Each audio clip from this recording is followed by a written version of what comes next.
Telangana CM Revanth రెడ్డికి మావోయిస్టులు serious warning ఇచ్చారు. లఘుచరణ ఘటనతో పాటు హైడ్రా తదితర అంశాలను ప్రస్తావిస్తూ ప్రభుత్వ వ్యతిరేక నిర్ణయాలను ఆపాలని హెచ్చరించారు.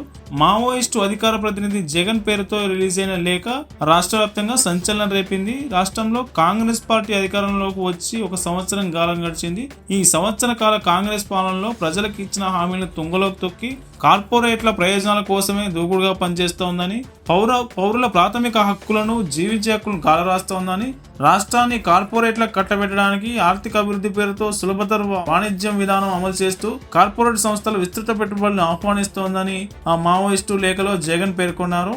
హైదరాబాద్ ను ప్రపంచీకరణ చేయడానికి ప్రపంచ స్థాయి హైదరాబాద్ నిర్మించే పేరుతో మూసీ నది సుందరీకరణ, రివర్ బెల్ట్ ప్రక్షాళన, హైదరాబాద్ లో అక్రమ కట్టడాల పేరుతో river belt developments corporation limited కార్యాచరణ విభాగంపై హైడ్రా ప్రత్యేక విభాగాలు ఏర్పరిచి వాటికి విస్తృత అధికారాలను కట్టబెట్టి బుల్డోజర్ల పాలన కొనసాగిస్తోందని మావోయిస్ట్ అధికార ప్రతినిధి జగన్ లేఖలో పేర్కొన్నారు.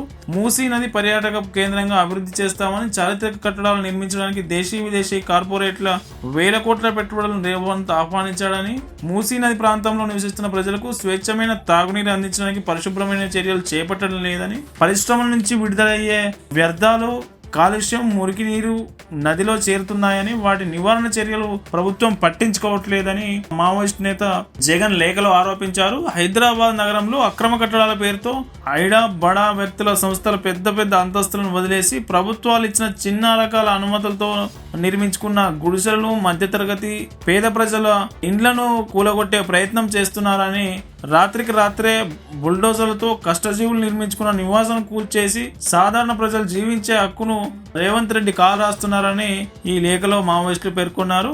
వికారాబాద్ జిల్లా పూడూరు మండలం దామగుండంలో very low frequency communication transmission station నిర్మాణానికి కూడా రాష్ట్ర ప్రభుత్వం అనుమతులు ఇవ్వడంపై ఆ మావోయిస్టు లేఖలో జగన్ మండిపడ్డారు. దామగుండంలో నేవీ రాడార్ స్టేషన్ నిర్మాణం కోసం రిజర్వ్ ఫారెస్ట్ 29 ఎకరాల భూమిని అప్పగించడంపై ఆయన తీవ్రంగా ఖండించారు.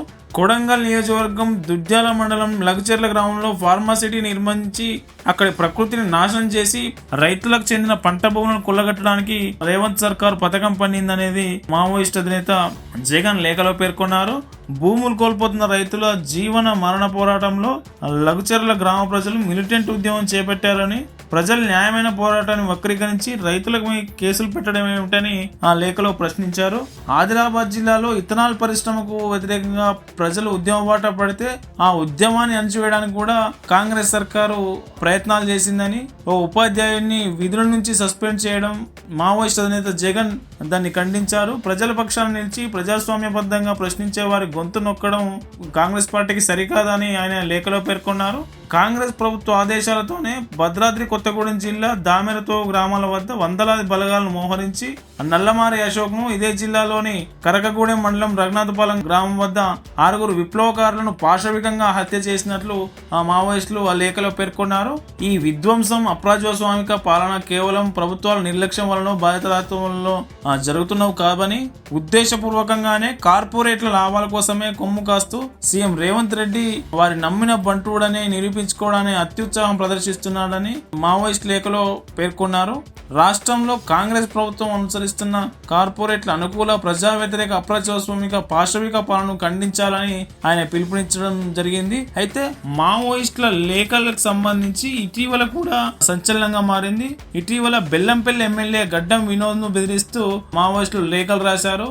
మావోయిస్టుల నుంచి గడ్డం వినోద్ కు ప్రమాదం ఉందని గుర్తించిన పోలీసులు ఆయనకు భద్రత కూడా పెంచారు. ఎమ్మెల్యే గడ్డం వినోద్ క్యాంప్ కార్యాలయంలో door from metal detector, hand hold metal detector లాంటి ఆధునిక యంత్రాలతో తనిఖీ చేయడం మొదలుపెట్టారు. ఆయనకు భద్రతను కూడా 3+3 పెంచడం సంచలనంగా మారింది. అయితే దండకారణ్యంలో ఇటీవల మావోయిస్టులకు భారీగా ఎదురుకాల్పులు తగిలాయి. ఛత్తీస్గఢ్ అడవుల్లో అటు సిఆర్పిఎఫ్, కోబ్రా దళాలు, తెలంగాణ నుంచి గ్రేహౌండ్స్ కమాండోలు వరుస దాడులతో మావోయిస్టులు తీవ్రంగా దెబ్బతిన్నారు. దాంతో రాష్ట్రంలో మావోయిస్టుల కదలికలు అంతంత మాత్రంగానే ఉన్నాయని నిఘా వర్గాలు అంచనా వేసిన లేఖలతో మాత్రం మావోయిస్టులు బెదిరించే ప్రయత్నాలు చేస్తూనే ఉన్నారు. ఈ మావోయిస్టుల లేఖలతో బెల్లంపల్లి నియోజకవర్గంలో మొన్నటి వరకు గందరగోళ పరిస్థితి నెలకొంది. ప్రస్తుతం అయితే కాంగ్రెస్ వచ్చిన తర్వాత ఆ రాష్ట్రంలో జరిగిన వివిధ పరిణామాలను, వివిధ పనులను ఉటంకిస్తూ మావోయిస్టులు రేవంత్ సర్కార్కు వార్నింగ్ ఇస్తూ లేఖ రాయడం అనేది ప్రభుత్వం ఏర్పడి 11 నెలల కాలంలోనే మావోయిస్టులు ఇలా లేఖ రాయడాన్ని రాష్ట్రంలో సంచలనంగా చూస్తున్నాయి. పొలిటికల్ సర్కిల్స్ లో కావచ్చు, ఇటు అధికారులు కావచ్చు, దీన్ని సంచలనంగా చూస్తున్నారని చెప్పుకోవచ్చు.